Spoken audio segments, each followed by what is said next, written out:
सुनते हैं आज की मीठी मुरली मीठे बाप दादा से।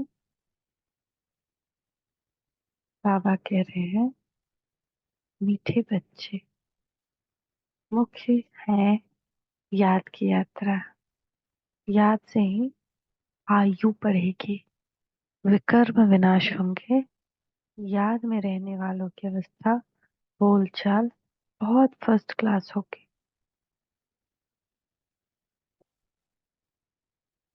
प्रश्न है, तुम बच्चों को देवताओं से भी ज्यादा खुशी होनी चाहिए, क्यों?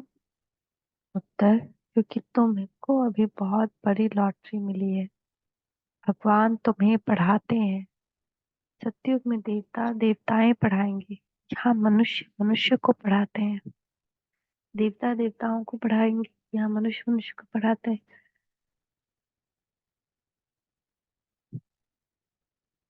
लेकिन तुम आत्माओं को स्वयं परमात्मा पढ़ा रहे हैं। तुम अभी स्वदर्शन चक्रधारी बन रहे हो। तुम्हारे में सारी नॉलेज है, देवताओं में तो ये नॉलेज है नहीं। आज का गीत है, जाग सजनिया जाग, नवयुग आया रे। नए नए युग में होते हैं देवी देवताएं। वह भी मनुष्य, परंतु उनके गुण दैवी, इसलिए देवी देवता। वह है वैष्णव, डबल अहिंसक। न मुख से हिंसा, न आंखों से हिंसा। कोई हिंसा नहीं, फिजिकल हिंसा भी नहीं, कोई विकार का हिंसा भी नहीं। अभी मनुष्य डबल हिंसक है, मारा मारी भी करते हैं, काम कटारे भी चलाते हैं। तो ये हो गया डबल हिंसक। और सत्युग में न कोई काम कटारे चलाता है, न मारा मारी करता है, तो डबल अहिंसक। इसको कहा जाता है मृत्यु लोक, जिसमें विकारी मनुष्य रहते हैं।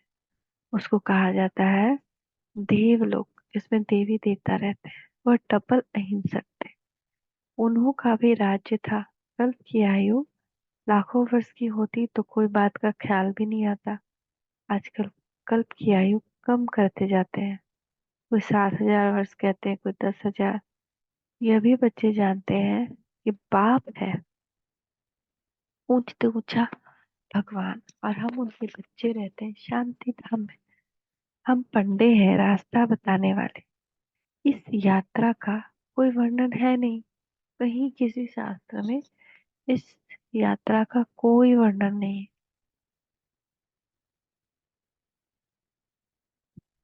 भगवद गीता में अक्षर है मन मना भवा, परंतु उनका अर्थ क्या है ये भी कोई नहीं जानता। उसका अर्थ है अपने को आत्मा समझ, बाप को याद कर, मन मना भवा। यह किसकी बुद्धि में नहीं आता।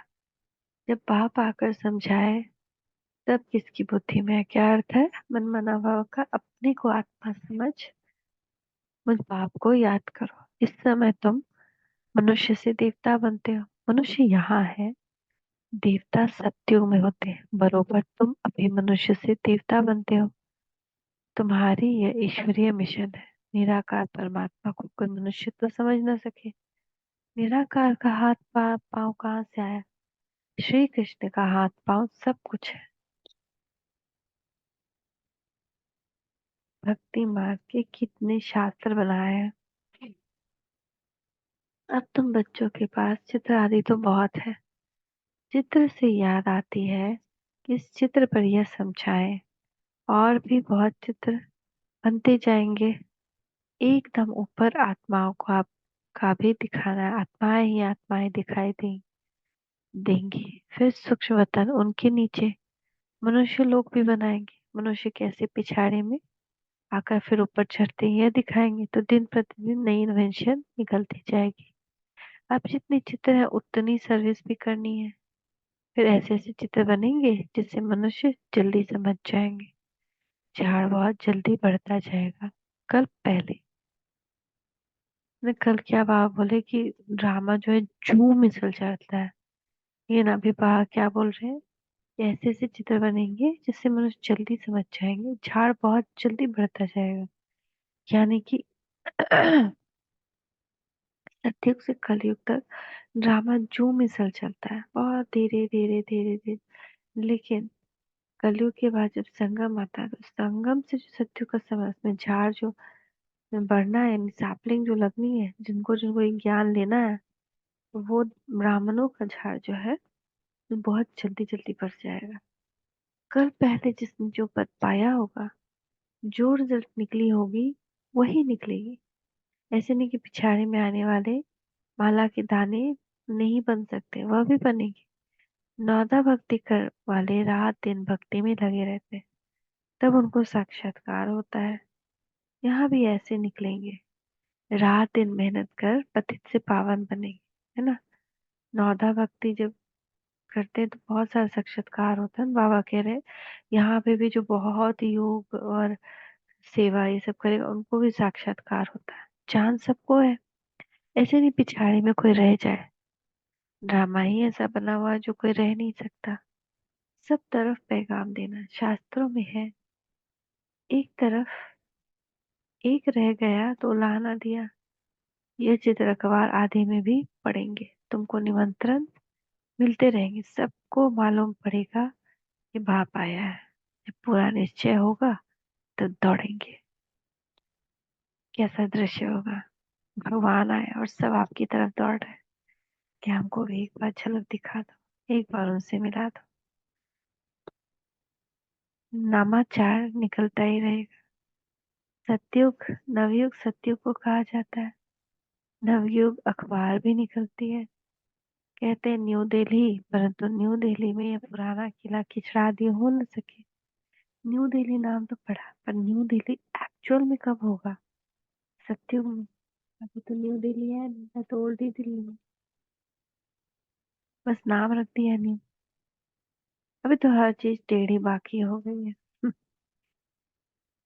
सतयुग में सब तत्व भी ऑर्डर में रहते हैं, यहाँ तो तत्व भी तमो प्रधान है। वहाँ सब सतो प्रधान होते हैं। हर एक तत्व से सुख मिलता है, दुख का नाम भी नहीं, उनका नाम है स्वर्ग। ये सब बातें अब तुम समझते हो बरोबर।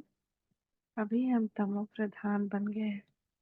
सतो प्रधान बनने के लिए पुरुषार्थ कर मंजिल पर चढ़ रहे हैं, और सब अंधियारे में, हम रोशनी में। हम ऊपर जा रहे हैं और सब नीचे गिर रहे हैं। यह सब विचार सागर मंथन तुम बच्चों को करना है। शिव बाबा है सिखलाने वाला, वह तो मंथन नहीं करेंगे, ब्रह्मा को मंथन करना होता है। तुम सब विचार सागर मंथन कर समझाते हो।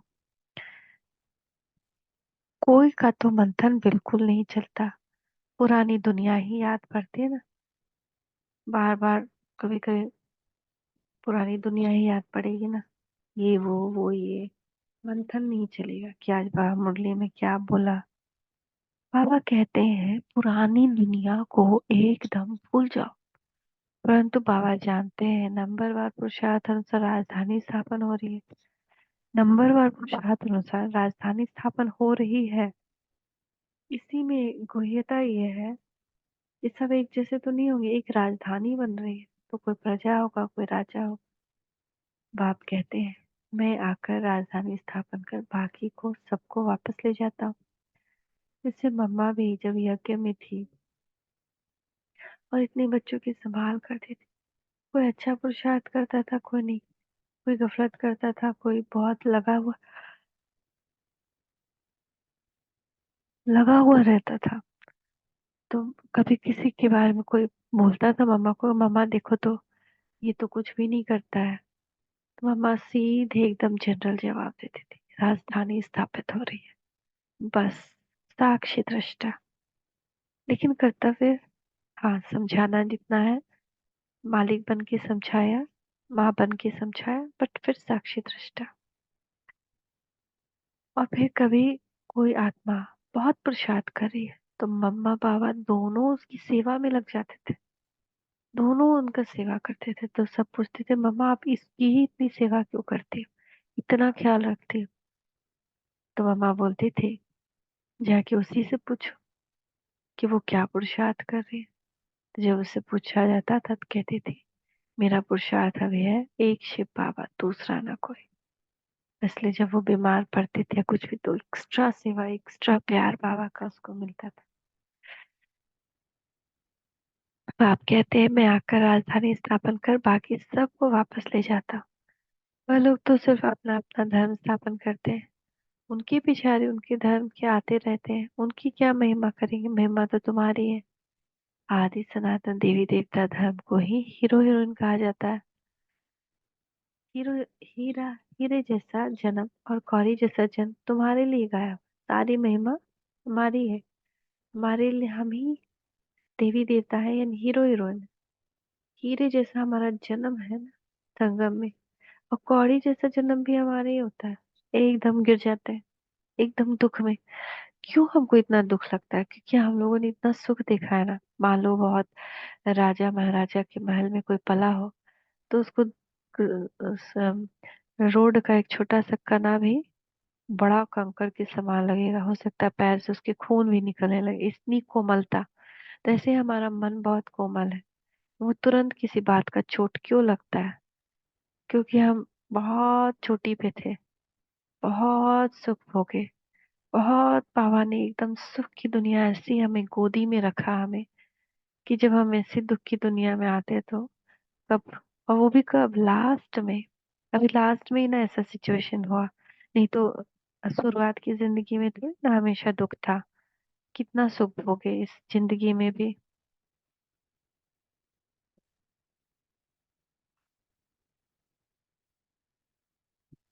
फिर तुम एकदम चोटी से गिरकर एकदम नीचे गिर पड़ते हो।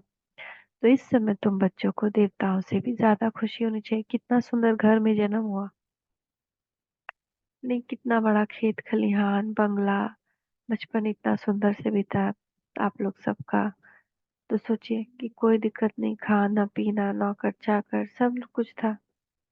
तो खुशी तो बाबा तो लास्ट तक दिया, लास्ट तक हमने जो पिछले 5,000 साल पहले पुरुषार्थ किया था उसको, उसका भोगना हम लास्ट तक भोगे। तो अब जो पुरुषार्थ करेंगे उसको वो चलेगा नेक्स्ट 5,000 तक। तो करना है तब ना चलेगा। तो इस समय तुम बच्चों को देवताओं से भी ज्यादा खुशी होनी चाहिए, क्योंकि तुमको लॉटरी मिली है, तुम्हें अब भगवान पढ़ाते हैं। ऐसा किसी का किस्मत हो सकता है? कोई कैम्ब्रिज यूनिवर्सिटी में पढ़े, कोई लंदन में पढ़े, कोई कहीं पढ़े, लेकिन हमको कौन पढ़ा रहा है? भगवान पढ़ा रहा है। यहाँ मनुष्य मनुष्य को पढ़ाते हैं और तुम आत्माओं को परमपिता परमात्मा पढ़ाते हैं। फर्क हो गया ना। यहाँ कोई कितना भी पढ़ ले बड़ा यूनिवर्सिटी में और कितना भी कुछ बन जाए, लेकिन हमारे जैसा देवी देवता और अपार संपत्ति का मालिक, अपार हीरे जवाहरात का मालिक, कंचन काया वाला तो नहीं बन सकता है ना। 21 जन्म के लिए वो भी मिनिमम, और ज्यादा से ज्यादा 84 जन्म के लिए। तो कितना सुंदर हमारा भाग्य है, कितना बड़ा फर्क।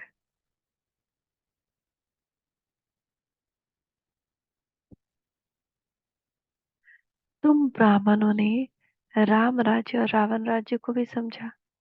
अब तुम जितना श्रीमत पर चलेंगे उतना ऊंचा पद पाएंगे। एग्जैक्ट श्रीमत पे चलना है, जो बाबा कहे जी बाबा। अज्ञान काल में जो करते हैं वो उल्टा ही होता है। छोटेपन में सगीर बुद्धि होती है, फिर बालिक बुद्धि होती है। 16-17 वर्ष के बाद सगाई होती है। आजकल तो बहुत गंद है, गोद वाले बच्चे की भी सगाई करा लेते हैं, फिर लेना देना शुरू कर लेते हैं। वहाँ शादियाँ कितनी रॉयल होती हैं, वहाँ पे कितना रॉयल होता है। वहाँ आयु, एक आयु हो जाती है तब।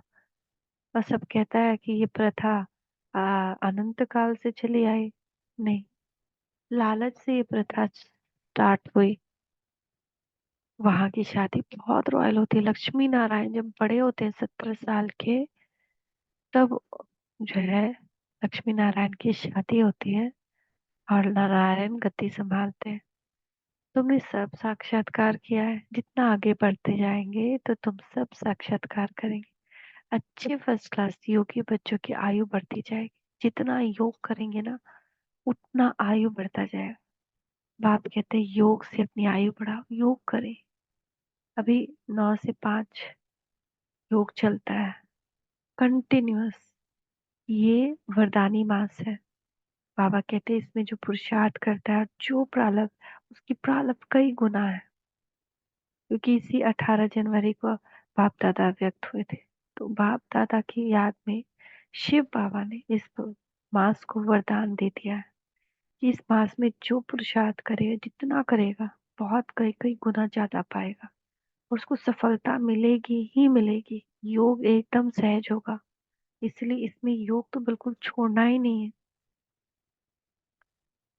और आयु भी बढ़ेगी, सारे विघ्न कटेंगे, हमारी मनसा अच्छी होगी। तो बच्चे समझते हैं योग में हम ढीले हैं, याद में रहने के लिए माथा मारते हैं परंतु रह नहीं सकते, घड़ी घड़ी भूल जाते हैं। तो बाबा का ही श्रीमत है, चार्ट रखना है, श्रीमत फॉलो करें। देखिए आपको बाबा कितना मदद करता है। वास्तव में यहाँ वालों का चार्ट बहुत अच्छा होना चाहिए। घड़ी घड़ी भूल जाते हैं, बाहर तो घूरन धंधे में रहते हैं, तो बाबा चार्ट चेक करता है। जो बच्चे चार्ट नहीं रखते तो फिर उसको बाबा क्या चेक करेगा। जो बच्चे बाबा को लेटर लिखते हैं तो बाबा उसका रिप्लाई देता है, लेकिन जो बच्चे बाबा को लेटर नहीं लिखेंगे तो बाबा उसको रिप्लाई क्या देगा। तो जो हम करेंगे वो हम पाएंगे। बाप को याद करते करते यहाँ ही तुमको सतो प्रधान बनना है। कम से कम भोजन बनाते, काम करते 8 घंटा मुझे याद करो, तब कर्मातीत अवस्था अंत में होगी। कोई कहे मैं 6 घंटा योग में रहता हूँ तो बाबा मानेगा नहीं। बहुतों को लज्जा आती है, चार्ट नहीं लिखते हैं, आधा घंटा भी याद में नहीं रह सकते। मुरली सुनना कोई याद नहीं है, यह तो धन कमाते हो। याद में तो सुनना बंद हो जाता है। कई बच्चे लिख देते हैं याद में मुरली सुनी, परंतु यह याद थोड़ी है। बाप खुद कहते हैं मैं घड़ी घड़ी भूल जाता हूँ। ब्रह्मा बाबा भी कहते हैं कि मैं भी घड़ी घड़ी भूल जाता हूँ। याद में पूजन करने बैठता हूँ। तो ये हम भी देखें, जैसे सोच के बैठते हैं याद में पूजन करें, लेकिन कुछ कुछ दिमाग में आने लगता है, फिर बीच में याद आता है। तो प्रैक्टिस करनी है कि भोजन में बैठे हैं, एकदम साइलेंस है, भगवान की याद है, तो भोजन में जो है ना वो ताकत बढ़ती है। जानकी दादी एक एक कोर के बाद योग लगाते थे। एक एक कोर, एक ऑरेंज का पीस खाया, योग, एक ऑरेंज का पीस खाया, योग, ऐसे खाती थी कि कंटिन्यूस याद हो। कंटिन्यूस याद में देखिए वो कितने साल जिंदा रही, और उतने साल तक भी 100 साल से ज्यादा, 104 105 साल रही, और उतने साल के बाद भी सब जगह घूमती थी, योग कराती थी, भाषण देती थी। जहाँ पे आदमी पड़ जाता है, बीमार पड़ जाता है, यहाँ से लंदन जाने में या अमेरिका जाने में रात दिन का फर्क हो जाता है, यहाँ रात तो वहाँ दिन, तो माथा भारी होता है अच्छे अच्छों का। लेकिन देखिए, और इनफैक्ट उनका तो ईईजी कराया गया तो मस्तिष्क में डेल्टा वेव्स पाए गए, सतयुगी वेव्स, डेल्टा वेव्स होता है। ये वेव्स छोटे बच्चों में पाया जाता है, जो बहुत निरंतर योग करते हैं बिना नींद लिए। जब हमको नींद आती है ना, तो उस वक्त ये डेल्टा वेव्स स्टार्ट होता है बनना। अगर हम सो गए तो डेल्टा वेव्स फिर पूरा फैलेगा नहीं। तो सोना नहीं है, अलर्ट रहना है, एकदम नींद खोले रहना है। लेकिन जब डेल्टा वेव्स बनना शुरू होता है ना तो सुख मिलता है, और जब सुख मिलता है ना तो नींद आती है।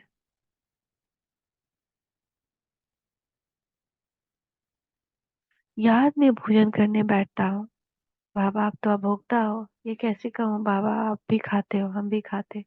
कोई कोई बात में कहेंगे कि बाबा भी साथ है। मुख्य है याद की यात्रा। मुरली की सब्जी बिल्कुल अलग है, याद से पवित्र बनते हैं। याद मुरली नहीं है, मुरली अलग सब्जेक्ट है। याद से पवित्र बनते, आयु बढ़ती है। बाकी ऐसे नहीं कि मुरली सुनी तो बाबा इसमें नहीं था, इसमें था ना। मुरली सुनने से विकर्म विनाश नहीं होंगे, मेहनत है। बाबा जानते हैं बहुत बच्चे बिल्कुल याद नहीं करते, तो हम अपने आप को चेक करें, पूरे दिन हम कितना बाबा को याद करते हैं।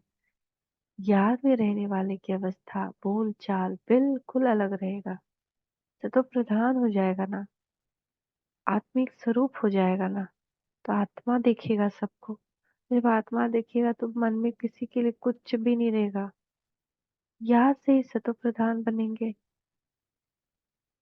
परंतु माया ऐसी है जो एकदम बुद्धू बना देती है। बहुतों को बीमारी उछल पड़ती है। मोह जो नहीं था वह उछल पड़ता है। बहुतों को कोई बीमारी जैसे आ जाती है ना वापस, और किसी में विकार वापस आते हैं। कोई मोह नहीं था तो मोह उछल पड़ता है, फंस पड़ते हैं। बड़ी मेहनत का काम है। मुरली सुनना यह सब्जेक्ट अलग है। यह है धन कमाने की बात। मुरली हम जितना सुनेंगे धारण करेंगे उतना धन होगा हमारे पास। ज्ञान धन है ये इसमें आयु नहीं बढ़ती। योग से आयु, मुरली से धन। तो हैप्पी हेल्थी रहना है ना, और वेल्दी। इसमें आयु नहीं बढ़ेगी, पावर नहीं बनेगी, विकार विनाश नहीं होगा। मुरली तो बहुत सुनते हैं फिर विकार में गिरते रहते हैं। सच नहीं बताते, पाप कहते पवित्र नहीं रह सकते तो यहाँ क्यों आते हो। कहते बाबा मैं जा मिलूं, यहाँ आऊंगा तब तो पावन बनूंगा। यहाँ आने से कुछ सुधार होगा, नहीं तो कहाँ जाए। रास्ता तो ये यही है। ऐसे से भी आते हैं, कोई ना कोई समय तीर लग जाएगा। पापा यहाँ के लिए भी कहते हैं यहाँ कोई अपवित्र को आना नहीं चाहिए। ये तो इंद्र सभा है। अभी तक तो आ जाते हैं, एक दिन ये ऑर्डिनेंस निकलेगा जब पक्की गारंटी करे तब अलाउ करे। समझेंगे यह ऐसी संस्थान है जो कोई अपवित्र अंदर जा नहीं सकता। तो ऐसा बाबा मिलन में दो लोग आकर बैठ गए, और जो अपवित्र थे, और सोचे कि आज बाबा को चेक करते हैं। और बाबा जो है वो आ ही नहीं रहा सूक्ष्मतम से नीचे। संदेशी आकर बोली, यहाँ पे कोई जो दो लोग हैं ऐसे बैठे हैं जो अपवित्र है, जिसके कारण बाबा नहीं आ रहा यहाँ। फिर माइक पे अनाउंस किया गया कि जो कोई छुप कर अपवित्र आत्माएं यहाँ बैठी है वो निकल जाए, क्योंकि उसे दूसरी आत्मा बाबा मिलन नहीं मना पा रही। तो फिर वो दोनों निकल गए।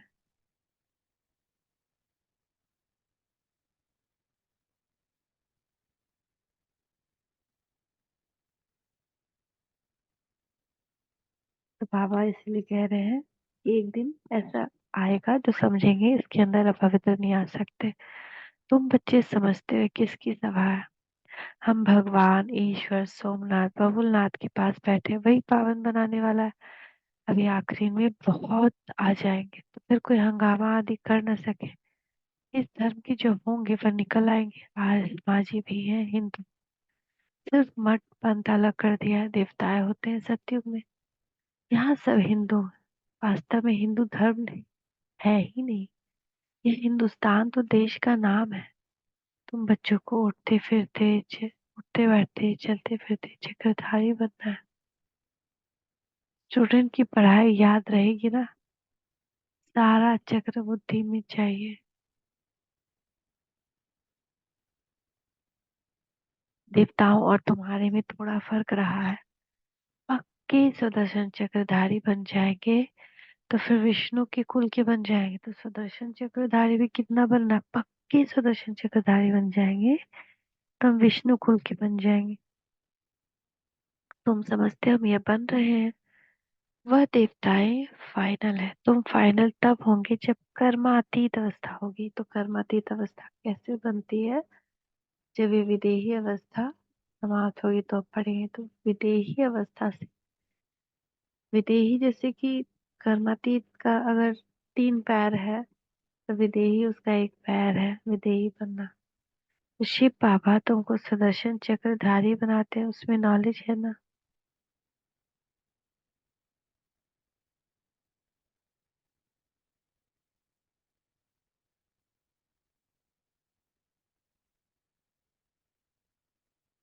वह है तुमको बनाने वाले, तुम हो बनने वाले। ब्राह्मण फिर देवता बनेंगे। अब ये अलंकार तुमको कैसे दे, अभी तो पुरुषार्थी हो। फिर तुम विष्णु के कुल के बनते हो। सत्युग वैष्णव कुल है ना, तो ऐसा बनना है। तो, मीठा बनना है। ऐसा वैसा अक्षर बोलने से ना बोलना अच्छा। एक दृष्टांत है। दो लड़ते लड़ते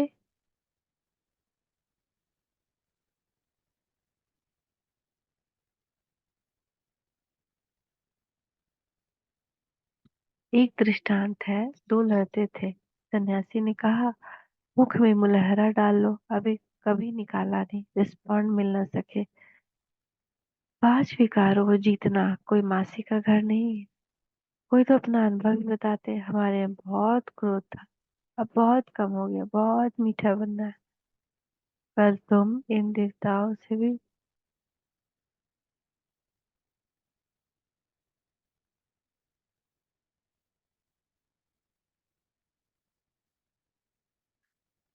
बहुत मीठा बनना है। कल तुम इन देवताओं के गुण गाते थे, आज तुम समझते हो कि हम यह बन रहे हैं, नंबरवार ही बनेंगे। जो सर्विस करेंगे उनका नाम बाबा भी लेंगे। रास्ता बताना चाहिए। हम भी पहले कुछ नहीं जानते थे, अब कितनी नॉलेज मिली है। जो अच्छी रीति धारण नहीं करते तो उनकी रिपीट जाती है। पाप इनमें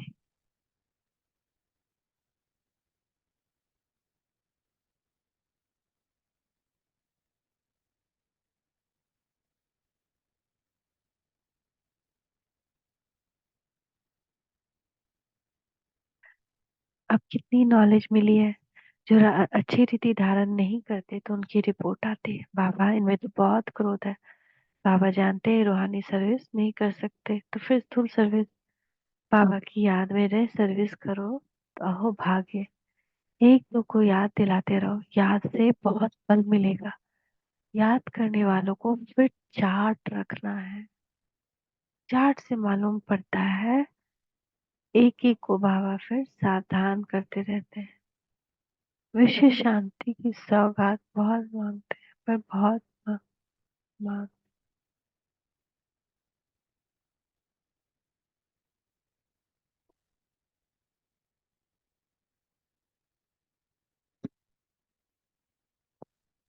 तो बाबा कहते हैं, विश्व में शांति बहुत मांगते हैं, जरूर कभी विश्व में शांति थी।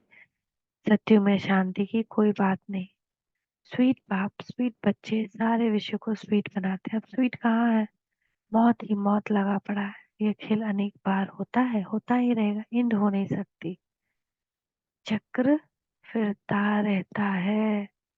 अच्छा, मीठे मीठे सिकी लदे बच्चों प्रति माता पिता बाप दादा का याद प्यार गुड मॉर्निंग। रूहानी बाप की रूहानी बच्चों को नमस्ते। रूहानी बच्चों की रूहानी माता पिता बाप दादा को याद प्यार गुड मॉर्निंग।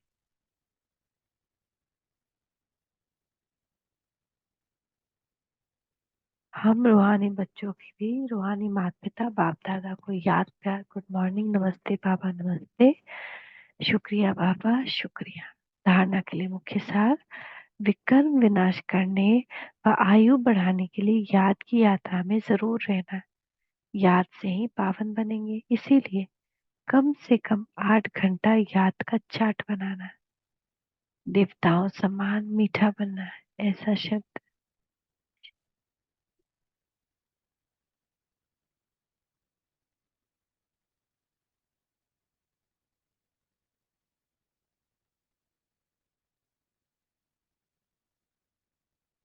विकर्म विनाश करने व आयु बढ़ाने के लिए याद की यात्रा में जरूर रहना है। याद से ही पावन बनेंगे, इसलिए कम से कम 8 घंटा याद का चार्ट बनाना है। कैसे कैसे 8 घंटा याद करें।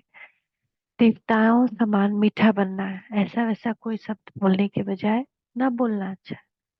रूहानी वस्तु सर्विस करने करते बाप की याद रहे तो अहो भाग्य। वरदान। सेवा में रहते कर्मातीत स्थिति का अनुभव करने वाले तपस्वी मूर्त। समय कम है और सेवा भी बहुत। सेवा में ही माया के आने की मार्जिन रहती है।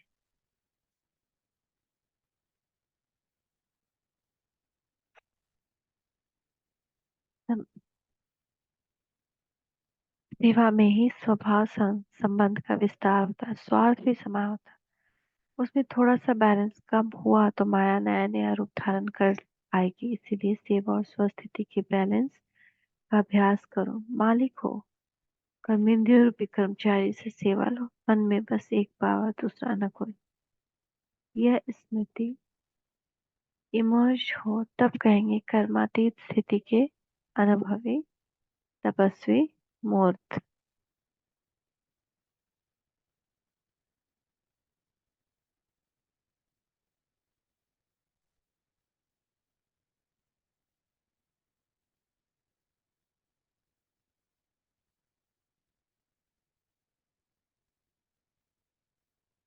स्लोगन है, कारण रूपी निगेटिव का समाधान रूपी पॉजिटिव बना। अगर कोई कारण आ गया, नेगेटिव कारण, तो उसको कारण को नहीं पकड़ लेना है, उसको समाधान करके पॉजिटिव बना देना है। अव्यक्ति साइलेंस द्वारा डबल लाइट फरिश्ता स्थिति का अनुभव। फरिश्ता स्थिति का अनुभव करने के लिए किसी भी प्रकार के व्यर्थ और निगेटिव संकल्प, बोल व कर्म से मुक्त बनो। व्यर्थ व निगेटिव, यह बोध सदा के लिए डीप साइलेंस का अनुभव नहीं करने देता। जैसे हम डीप साइलेंस में जाएंगे, कोई व्यर्थ संकल्प चलने चाहिए, तो व्यर्थ और निगेटिव संकल्प से, भूल से व कर्म से मुक्त बनो। न किस कुछ व्यर्थ बोलना है, न निगेटिव बोलना है, न सोचना है, न व्यर्थ सोचना है, न निगेटिव सोचना है, और न ऐसे कोई कर्म करने हैं जो बेकार का काम है। अभी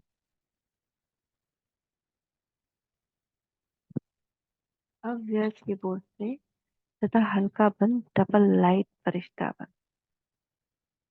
ओम शांति, ओम शांति, ओम शांति।